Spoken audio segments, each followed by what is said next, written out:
السلام علیکم ورحمۃ اللہ وبرکاتہ. کیا حال ہے سب کا؟ الحمد للہ. نحمده ونصلی علی رسولہ الکریم. اما بعد فاعوذ باللہ من الشیطان الرجیم. بسم اللہ الرحمن الرحیم.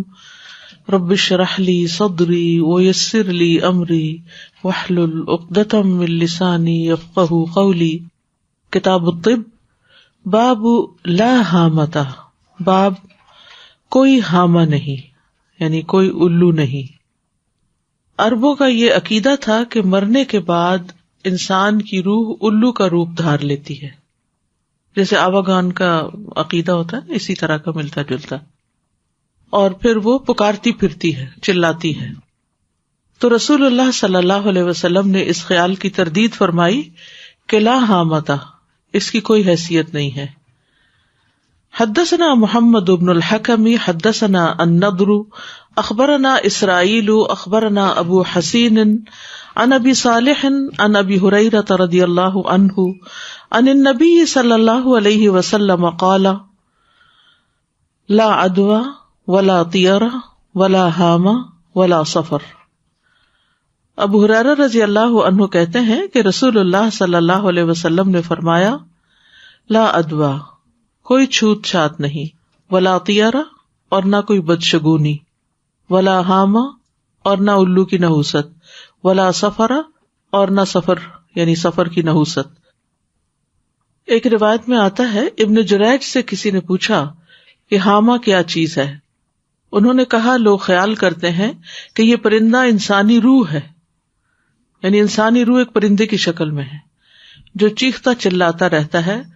حالانکہ الو جو ہے وہ کوئی انسانی روح نہیں بلکہ زمینی پرندہ ہے. اور عدویٰ کی پیچھے کافی ڈیٹیل گزر چکی ہے کہ چھوت چھات نہیں ہے. اور سفر جو ہے، امام مالک سے لا سفر کا معنی پوچھا گیا تو انہوں نے کہا کہ دور جاہلیت میں لوگ سفر کے مہینے کو ایک سال حلال قرار دے دیتے اور ایک سال حرام قرار دیتے. تو آپ نے فرمایا کہ سفر میں یہ تبدیلی درست نہیں، لیکن دور جاہلیت میں سفر کے مہینے کو منحوس بھی سمجھا جاتا تھا. وہ محرم کو سفر کا نام دیتے اور اسے حلال ٹھہراتے، اور محرم کو مؤخر کر لیتے اور سفر کے بعد اس کو لے آتے تاکہ حرمت کے 3 مہینے ان پر نہ آئیں اور اس وجہ سے ان کو لڑنے جھگڑنے میں تنگی نہ ہو. اور سفر کا دوسرا معنی یہ بھی کیا گیا کہ یہ کوئی پیٹ کی بیماری ہے، لیکن یہ ہے کہ بہرحال جو معروف معنی ہے وہ یہی کہ سفر مہینے کا نام ہے جس کو وہ اپنے لیے منحوس سمجھتے تھے. سفر کا لفظ جو ہے نا، اسی سے صفر بھی ہے، صفر 0 کو کہتے ہیں. تو سفر المکان، مکان خالی ہو گیا. یعنی محرم تک لوگ جنگ و جدل سے رکے رہتے تھے، اور جب سفر کا مہینہ آتا تو نکل کھڑے ہوتے، تو اس میں لڑائی جھگڑے ہوتے، فتنے فساد ہوتے، خرابیاں ہوتی. تو اس لیے انہوں نے سفر کے مہینے کو اپنے لیے منحوس سمجھ لیا.